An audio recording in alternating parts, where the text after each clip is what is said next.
It's the morning drive. Good morning, and welcome to the Morning Drive. I'm your host, Brooks Fiesinger of BrooksFiesinger.com and MillionaireWho.com, where we help you stabilize your wallet, secure your future, and succeed in entrepreneurship and finance.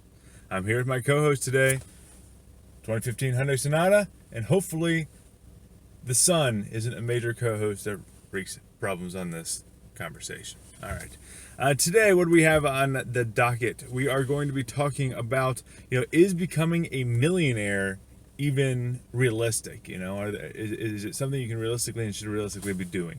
We'll be talking about, how money really works and discussing, how money isn't what you think it is and how that applies in this case to wheels, right? And then we're going to talk about what I had promised last week, but we didn't get to, which is personal branding and why I wear a suit on Fridays. All right, let's get on the road.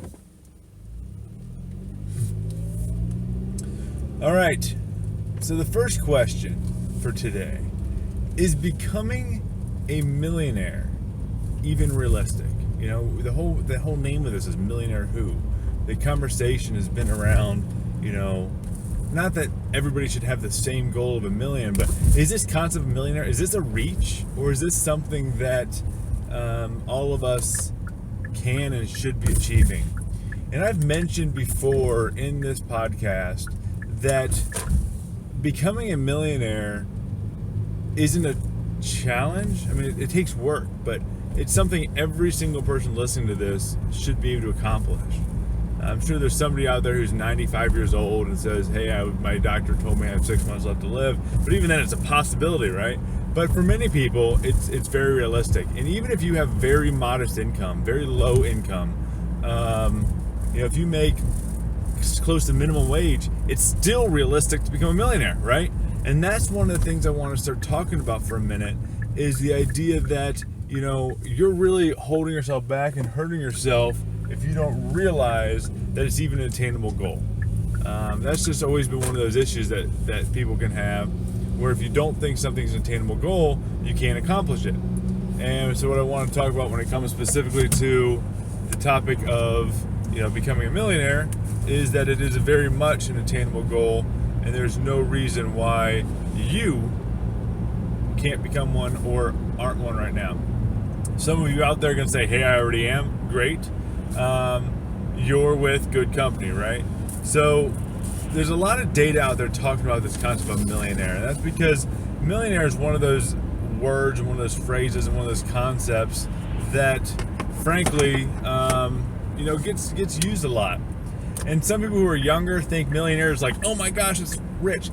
Millionaire is not that rich, and that's the scary part. The good news is you can become one easily.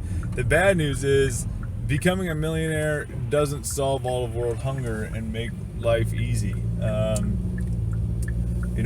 think about it myself, and for me to be fully financially free and living the lifestyle I want would require me to have somewhere around the ballpark of $50 million in the bank.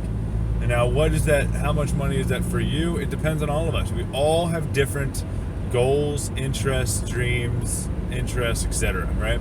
So I can't tell you what your personal requirement is. You've got to figure that out. But for most people, a millionaire is kind of that bare minimum, honestly.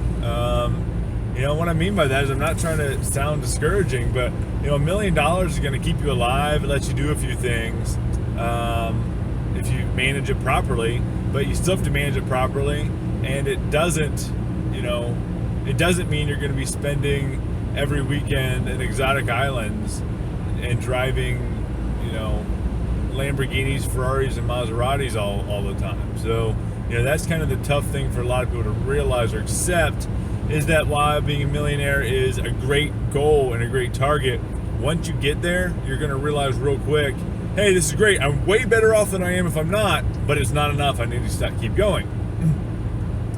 But the kicker is, so many people that aren't millionaires, I don't want to say you can't be happy if you're not a millionaire. Clearly that's not the truth. But, life is a challenge if you're not in that ballpark.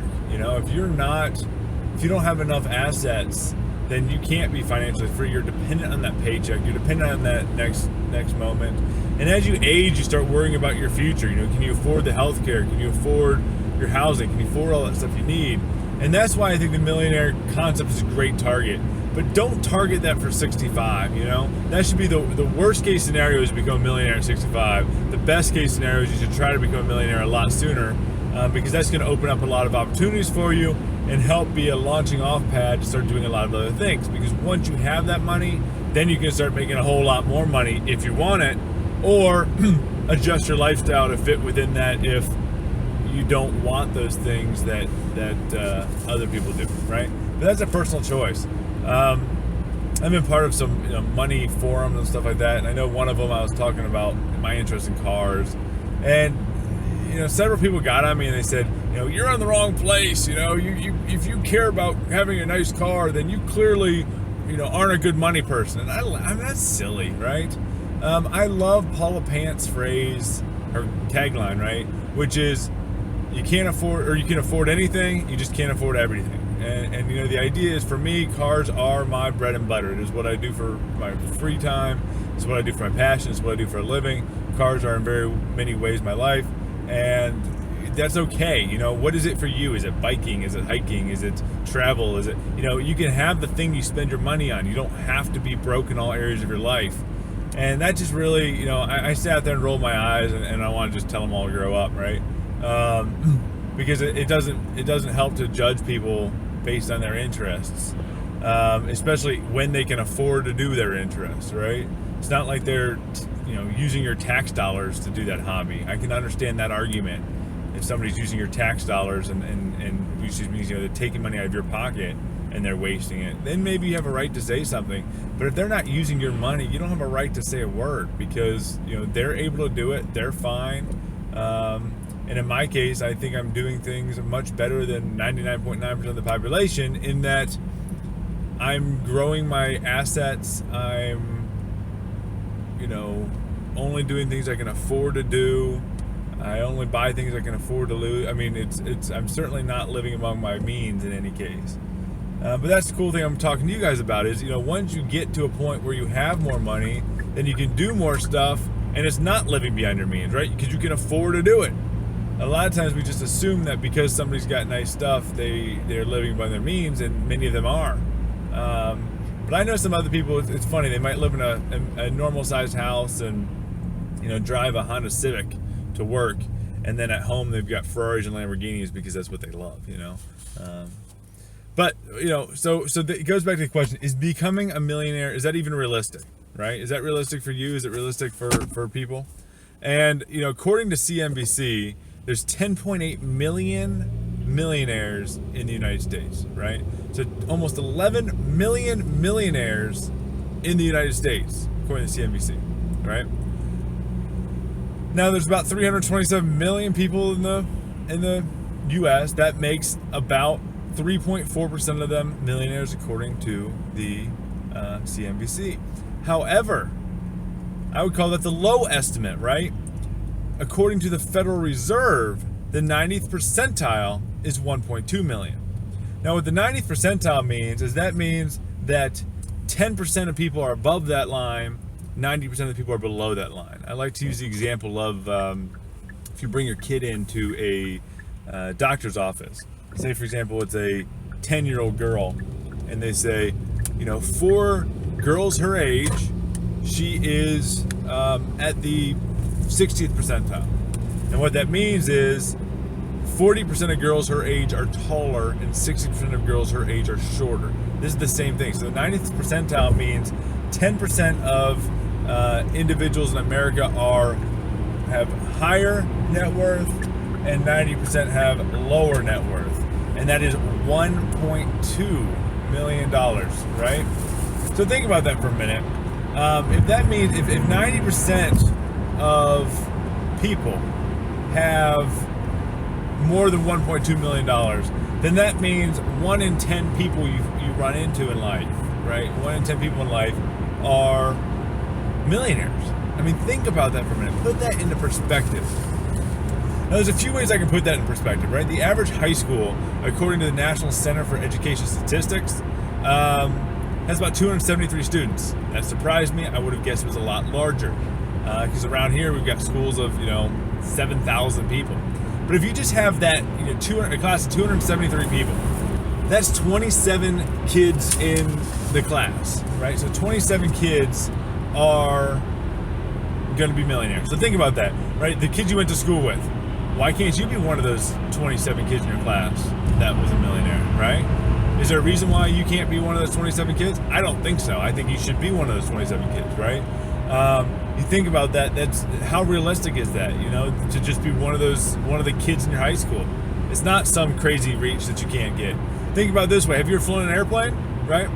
A 747 carries 524 passengers in its normal configuration. All right? It's 524 passengers. That would mean that 52 of those people on the airplane would be millionaires. Now, that's not even taking into consideration the fact that some of the least wealthy individuals in the country could never even afford to be in an airplane, and it might even be higher. But think about that. You're sitting on an airplane flying to your cousin's house or to your parents' house or to your on vacation. There's 52 people on that airplane that are also millionaires. Okay, think about that. Does that sound like a stretch? No, they're all around you. Do you live in an apartment? If you live in an apartment, somebody owns your apartment, and that person is probably either on their way to wealth or is already incredibly wealthy. So look around. How many houses do you see that are for rent? How many apartments do you see for rent? Right? Somebody owns that, and the person that owns that is wealthy. Why can't you be the person that owns that? You can, right?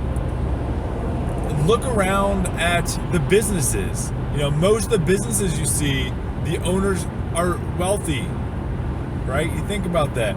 A large percentage of the richest people in America are business owners. A large percentage of the millionaires are business owners. So you look at those businesses around you in your neighborhood, in your street, and you sit there and say, gosh, those are a lot of owners, and those owners are wealthy. Think about the people who are, mowing your lawn, the companies that own that, the people who own that. These companies are all around us. And you're just in one town or one city. And then imagine that's true all over this entire country. Talking about opportunities, right? Opportunities. That's a lot of really wealthy people. That is a lot of millionaires. There's no reason you can't be one of them. All right? It is not out of reach for anyone. Do most of these students have master's degrees or PhDs? No, right? I can't quote the stats right now, but I know the stats are under 20% of them have, master's degree or above. A lot of these, a lot of billionaires don't have a college degree, okay? You don't need the right education to be a millionaire. You don't need a high-paying job to be a millionaire. You don't need to even own your own company to be a millionaire. You don't need, it's in your grasp. You can be wealthy. You can be financially free. You can be a millionaire. Think about that, right? You can. There's no reason you can't. The only reason you can't or aren't is because you haven't made it happen yet, right?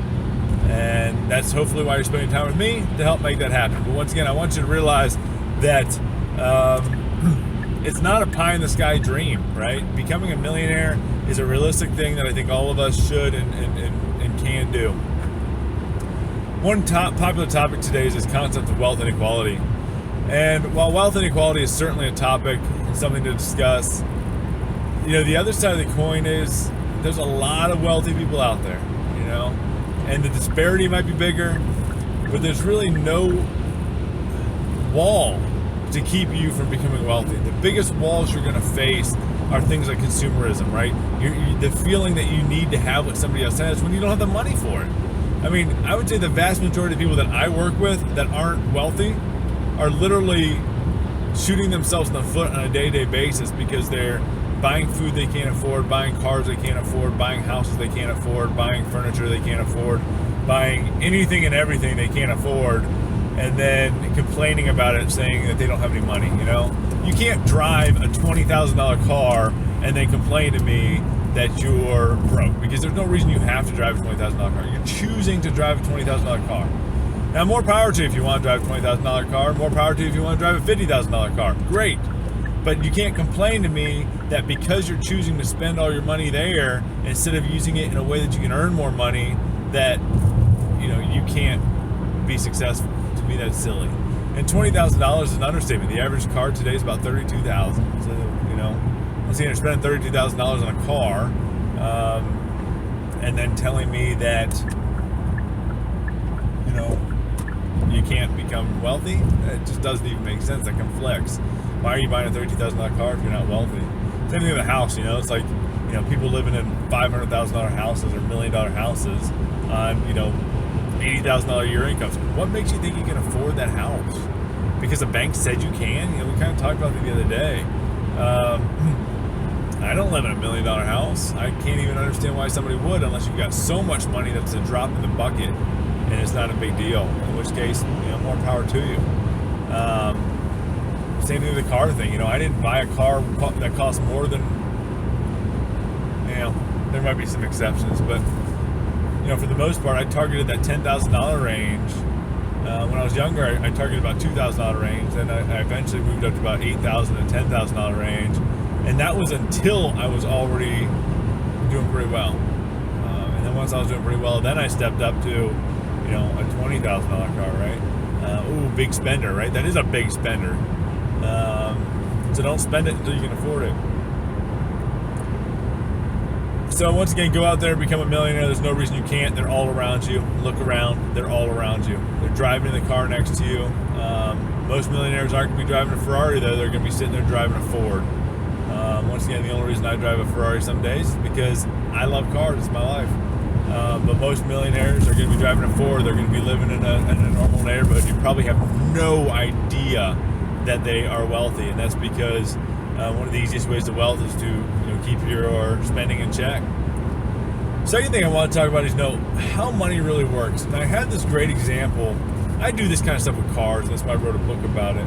But I do this thing where I like to not spend money and have cars, right? I was just talking about how much I spend on cars. I kind of laugh about it because I really don't spend money on cars. I tend to buy cars and resell them for about the same price. And I keep my ownership costs very low. And if you can do that, then why not buy cars, right? If every car is pretty much free, why not have a bunch of free cars?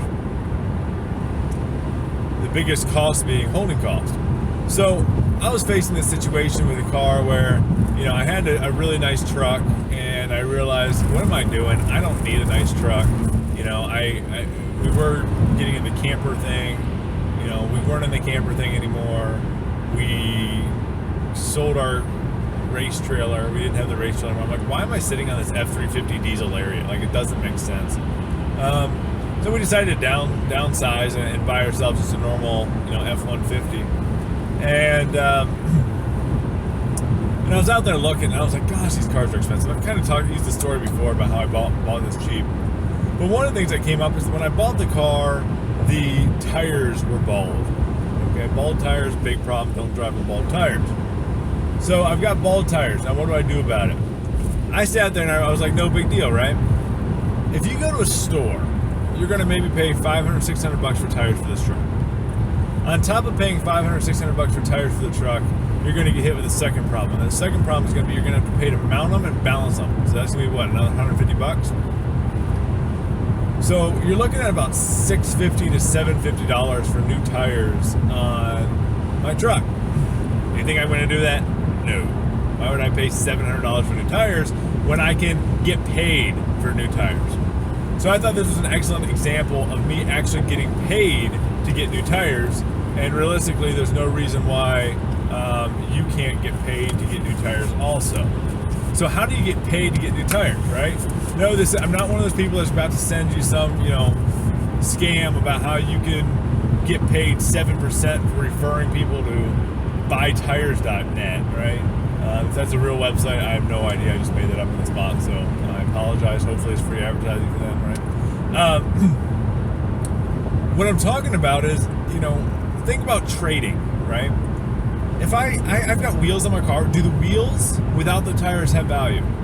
Yes, people want wheels. Do tires have value? Yes. what I did is I spent a few weeks on things like Craigslist, Facebook Marketplace, until I found somebody that had a wheel and tire set that they took off a new car. Okay, it had barely any miles, maybe 500 miles. So the tires were like new, the wheels were in great shape, and you know what? The wheels weren't the nicest wheels in the world. They were actually kind of the base F-150 wheels. So they're steel wheels with a chrome hubcap on it. So, is this something you're gonna, write home about? No. But it works fine, and the tires are good. They wanted $75 for it. So I head over to their house, I pay them $75, I pick up these 4 wheels, I come home, I get these things on my car, right? Fantastic, right? Now all of a sudden I've got brand new tires. My car is now perfectly safe. And that's what I was going for, right? I now have good tires, it's safe for me to drive, and so life is good. $75 out, right? Pretty cheap. A lot cheaper than $750, $75. Now I've got, what do I have left though? I've got old wheels. And the tires are shot, but I've got some old wheels. So I list the old wheels online, not with tires, but just for the wheels. It took me a little longer. It took me about a month and a half. But then eventually there was somebody looking for these specific wheels, and they paid me $100 for those wheels. So think about it for a minute, right? I took a situation where I was about to have to pay $750, and instead of paying $750, I got $25 and new tires. Is this a stretch? No. I wrote about it in my book. I do this all the time, right? This is the way I approach all problems. The concept is things are worth different amounts to different people. So if you find the person who wants those specific wheels, great. And if you find somebody that's just trying to get rid of their tires, great. Once again, wheels and tires, brand new, $75. Sold my old wheels with bad tires that weren't safe to drive on for $100. I made $25 in my pocket, right? And got my new tires. So think about that for a minute. You talk about ROI, I could have spent $750. A lot of people go and get loans. They get credit card loans. They borrow money from a store to buy new tires.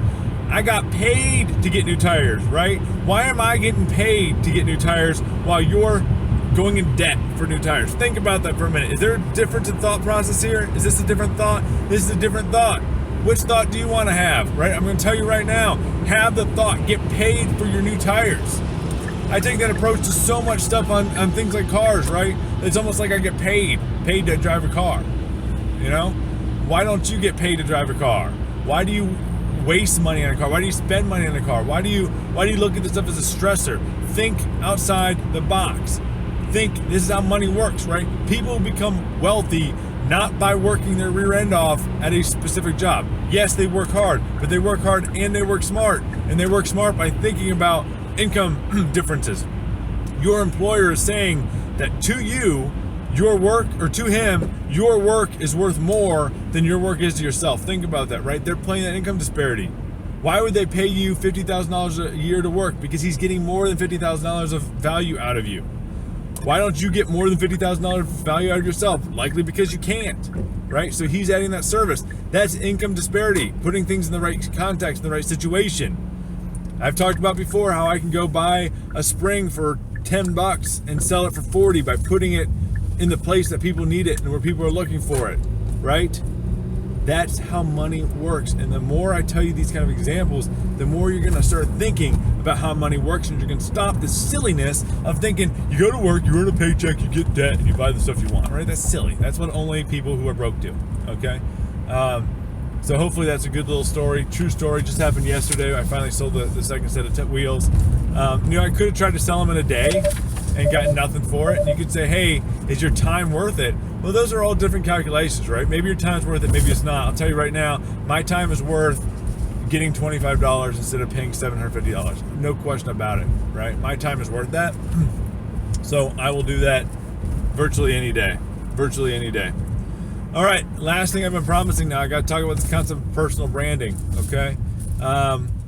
The worst personal branding thing in the world is the fact that you probably can't see me right now because you're getting whitewashed by the sun behind me. It just comes with the nature, right? I guess it's the problem with driving in the morning.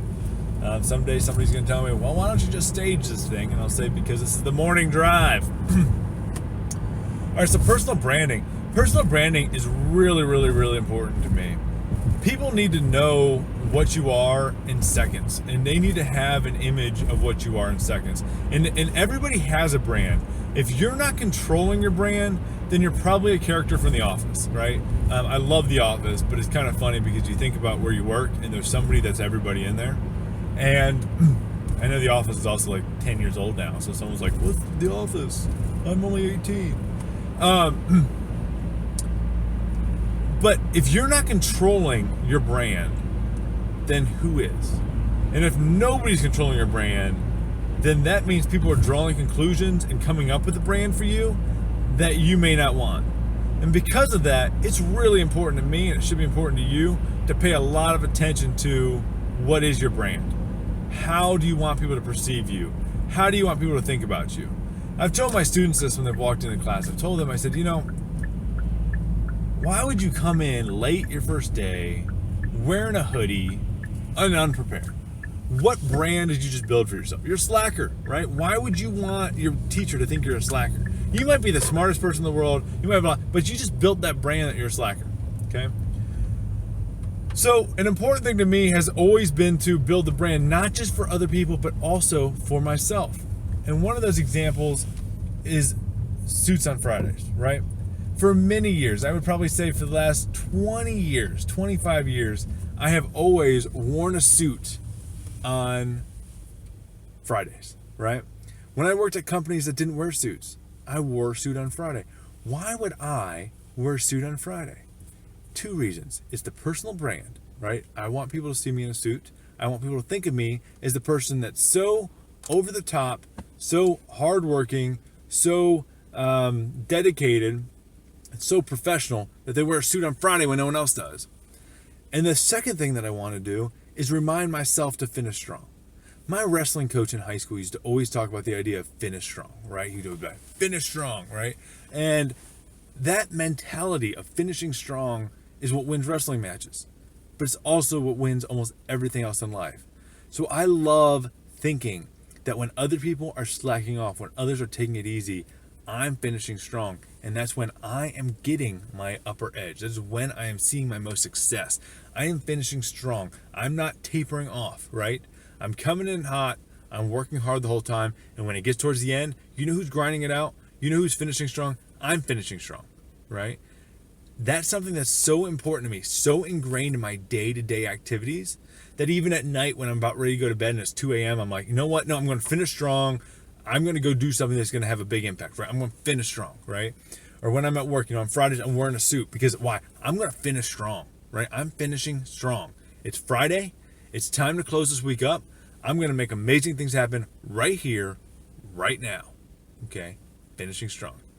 So I've built that brand for me and for myself as much as anybody else. It's important to me to remind myself that I need to finish strong. Remind myself of how important this is to me.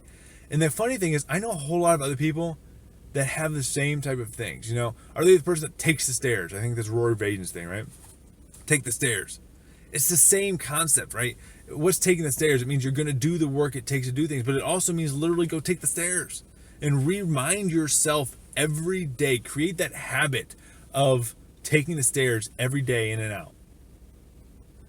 And I know so many other people that have similar things. It's going to be, they carry a wad of money. I talked about that now. Is carrying a wad of money with them in their pocket to remind themselves, or, carrying a engraved rock, or, doing some habit every week, or having that thing on their wall, a dream board, a goal board.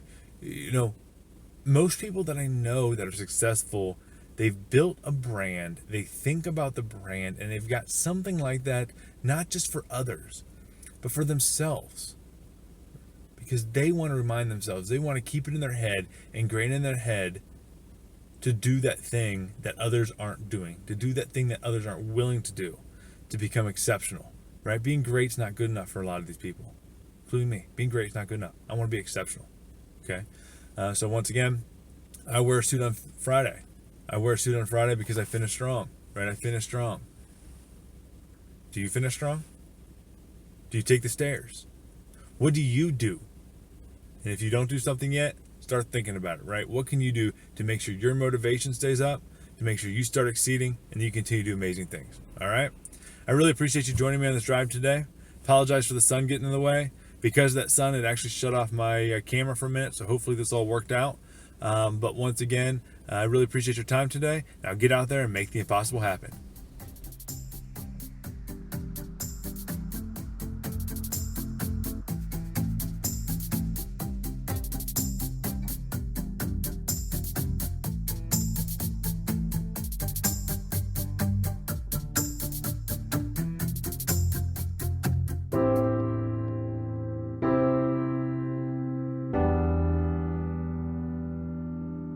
It's the morning drive.